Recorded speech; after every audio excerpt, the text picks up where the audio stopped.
Hi, and welcome to Georgina Blooms. I'm in my garden today, and we're going to talk about some summer maintenance.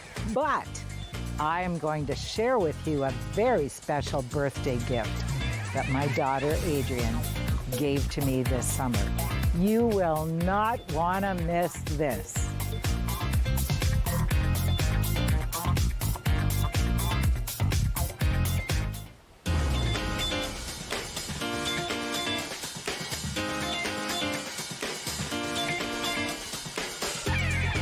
Welcome back. And as I said to you, I was going to share a very special birthday gift from my daughter. This should be a hint. These are all very special bird feeders, ones that I love. And my gift was, are you ready? This. So this is a hummingbird feeder, and the hummingbird comes along, and there's little tubes in here that you fill with nectar, and the hummingbird comes along and eats the nectar right in front of your face. Oops. So this is my gift from Adrian. And if you see me walking and stopping in a place with tons of flowers and I'm wearing this, don't be afraid. It's just a hummingbird feeder. So anyway, I thought I'd never seen anything like this.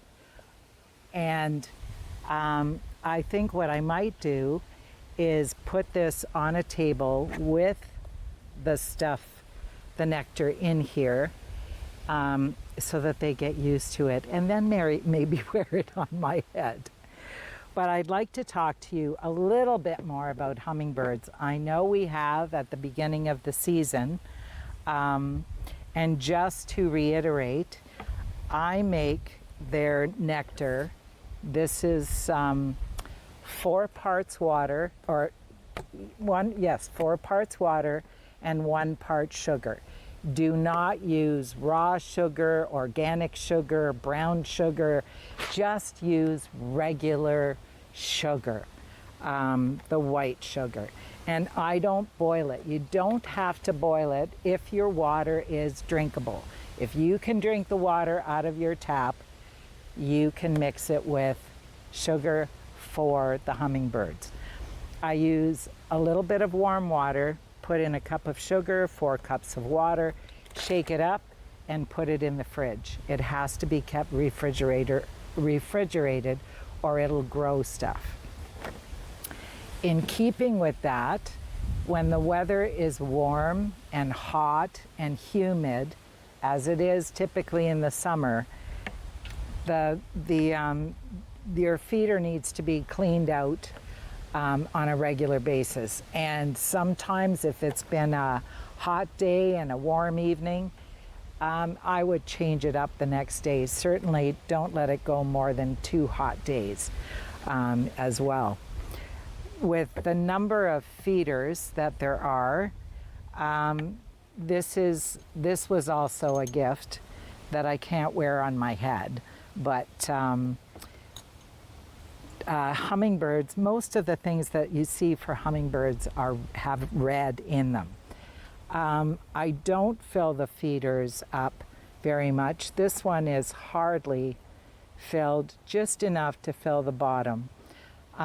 It's kind of pointless because we only have a few hummingbirds coming here. Not like the internet would have you believe with big swarms of hummingbirds. What to look for is this has a little seeding area for hummingbirds. They work really hard to get their nectar. This is another one. These are all glass. This is another one. It has a series of ports and a seeding area.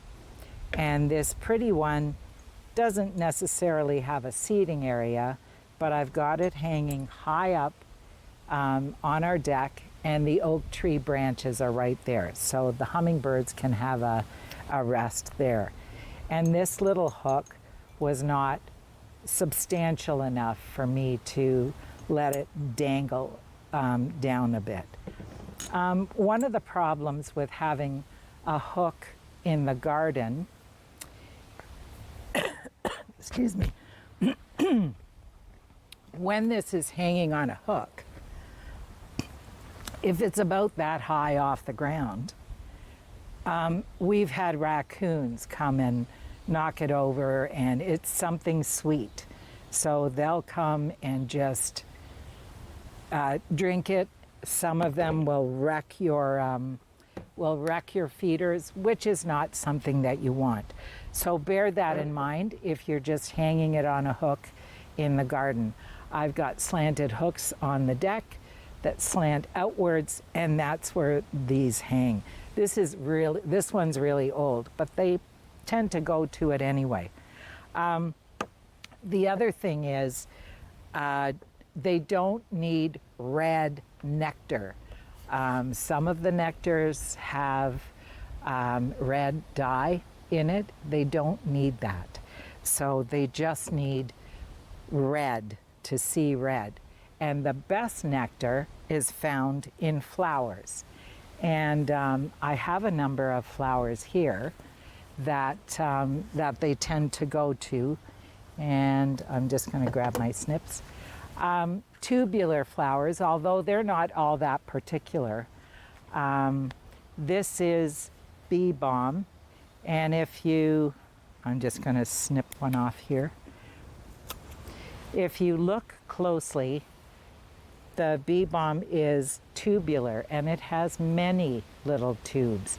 So bee balm is a favorite of hummingbirds, and that's why. So shoot for flowers that are tubular. They do go to phlox, and they also like crocosmia. And I'm going to snip a bloom off here. Crocosmia is another beautiful flower, and there is red crocosmia. I have orange. Anyway, stay tuned. We have a lot more to talk about hummingbirds and other things. Please stay tuned.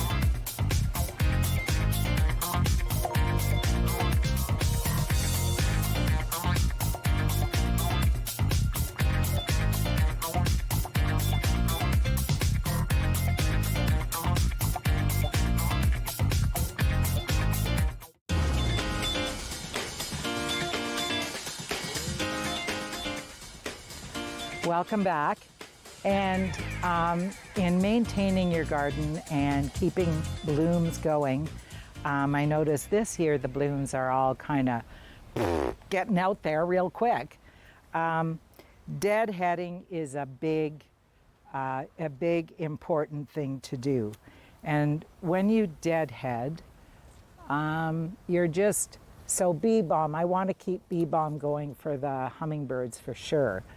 But I'm going to snip a little farther down on one of them, just so you can see why. So when you deadhead, you take it down to the first set of leaves. And at the first set of leaves, you'll see two little sets. Those are going to come out, be branches, and have blooms.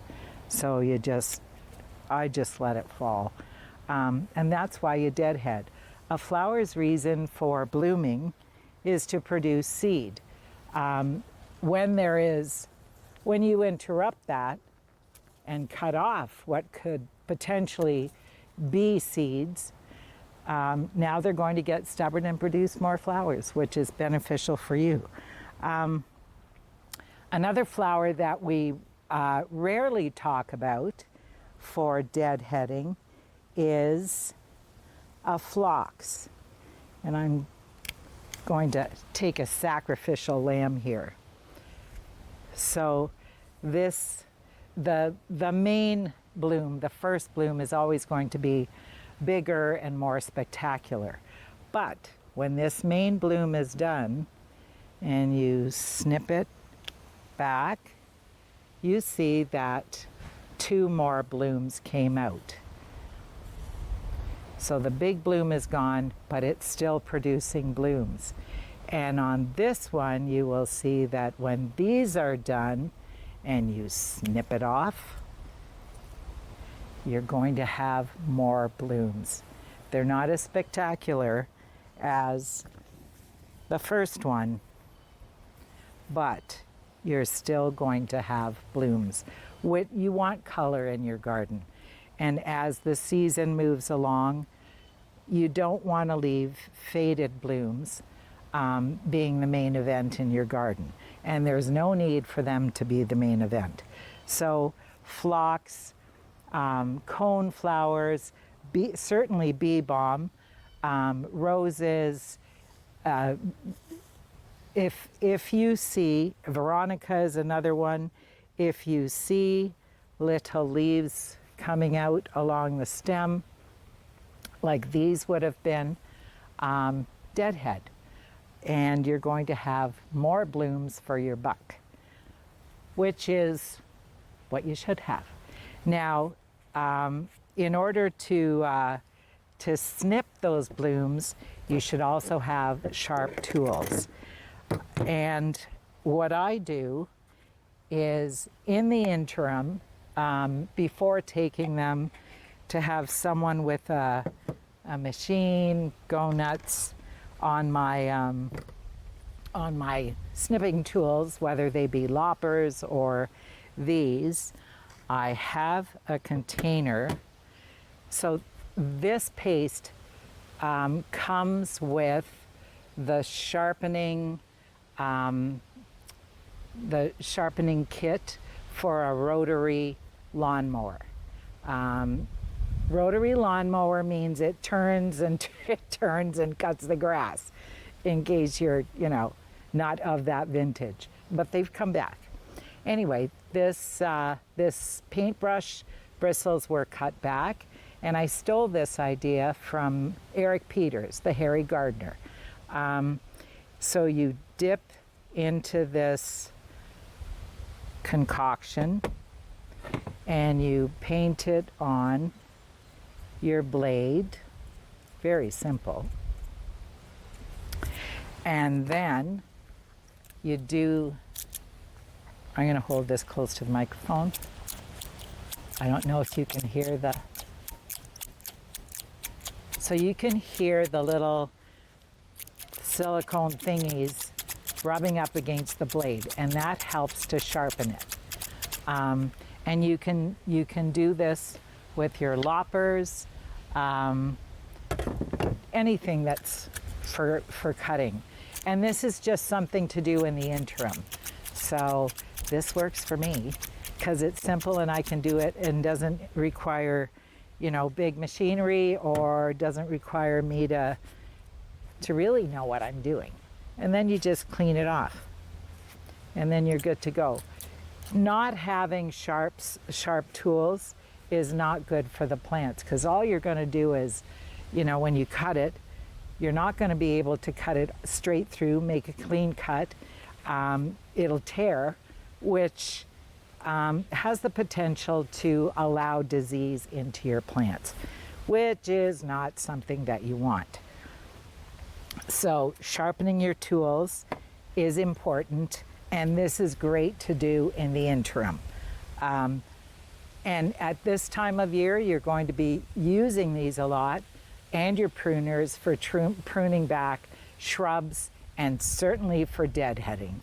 But all this is, 2 of these containers come with the rotary lawnmower kit. And I got it at Canadian Tire. So, and this will last you for a long time. This is already, I think, 3 or 4 years old. And I do this on a regular basis, but I don't have a gazillion number of tools either. So keeping them sharp. And I have these 2 plants here as well for hummingbirds. Fuchsias, I see the hummingbirds hang upside down to get into the fuchsias. And this is a cardinal flower. I also have, this is an annual cardinal flower. It will open up and be a little trumpet. It's a water-loving plant, so you can keep it waterlogged for like forever. I do have a perennial one, and we'll show you a little snippet of that as well. It's almost fluorescent red. And as I go through the garden, I had a question posed to me about hostas. Some hostas have an abundance of seed and others do not. So this is a sterile seed pod thingy. I think it only has one seed. I don't know why, but some hostas, this one came off my hosta called Jurassic Park. It's a biggie. So when these seeds turn brown and mature, you can save them and try to grow your own hostas, or you can be lazy like I am, and I've had success with this, is that I leave one branch up. Usually I cut them all back after they're done blooming, but I'll leave one or two branches of those hostas that I would love to see babies underneath.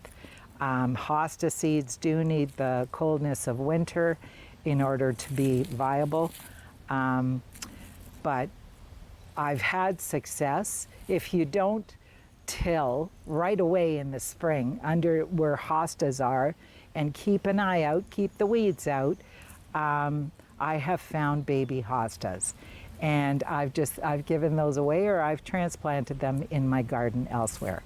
But hostas, some produce seeds and some are sterile, or they're semi-sterile. And there's a great website. It's called hostalist.org. If you go there, you won't believe the number of hostas you see, but it will tell you which ones are seed producing, which ones are sterile, and which ones are semi-sterile. But that answers the question about hostas and seeds. Now, I'm going to take you to another flower bed, and we're going to talk a little bit more there. Please stay tuned.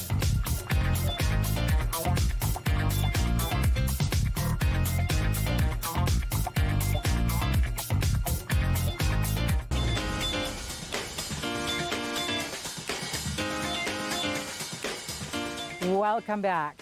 And this is one tree that I have been so looking forward to sharing with you. It is a hibiscus tree. It is different than a rose of Sharon, and it is perennial in our area, and it is spectacular. And I have two babies growing out of this tree from the ground, and I'm hoping to pot them up and maybe offer them as a prize for Georgina blooms. If I don't get to do that, they'll probably be in the plant sale next year for the Lake Simcoe gardeners. But what I wanted to talk about here, again, deadheading. This is Campanula, and the more you deadhead, the more blooms you're going to have. Another interesting thing here are the sedum. Sedum produces this bloom, and when sedum produces a bloom like this, the mother plant dies and it sends out babies. So if you can remove the baby and just pop that in the ground. But that's all that is. I know there were a couple of questions of what's wrong with my sedum plant. Nothing's wrong, but the mother plant will die and send out a whole bunch of babies. So as these die back, take out the whole, because that leaves a ratty mess in there as well. I just remove or cut that back for now. And if I throw that in there, it'll root. This is another one where the mother plant, this is a yucca. And what I have found over time is sometimes the mother plant dies, but you can cut that off. There, I just sharpened these. Wasn't that wonderful? So you can cut that off so that the energy stays with the plant as opposed to producing seed. And these are very substantial blooms. This was a great year for it. What I have a tendency to, I'm grateful for the blooms. Rabbits in the spring have a tendency to come and eat the center out of these plants, and then I don't get a bloom. Another thing that you should be doing is staking or supporting your plants. If I take this away, all of the Russian sage is just going to fall forward.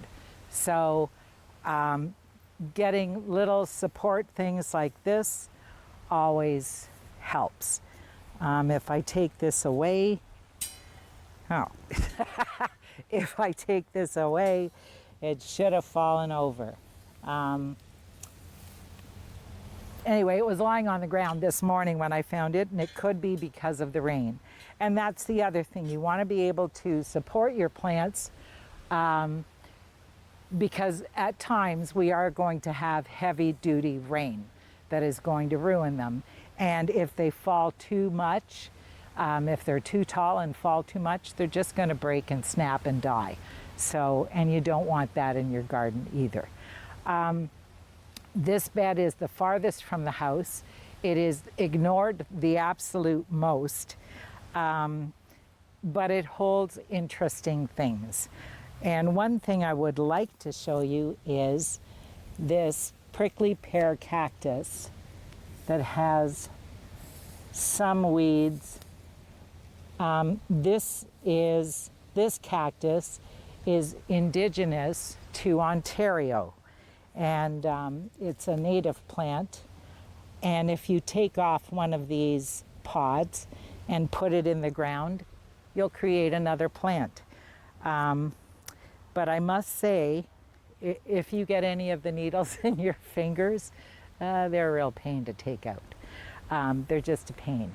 So these gloves are not thick enough. I have nice leather rawhide gloves for doing stuff like that. So protect your hands. But you're to enjoy your garden, maintain it, weed, edge, top dress with compost if something looks like it's not doing all that great. Cut back, deadhead. It is, you will benefit by that for the whole summer. And so will the hummingbirds. And I hope you enjoyed my birthday gift. And I thank Adrian and Gord for it. So take care, enjoy your garden, but deadhead, keep your snips sharp. Bye for now.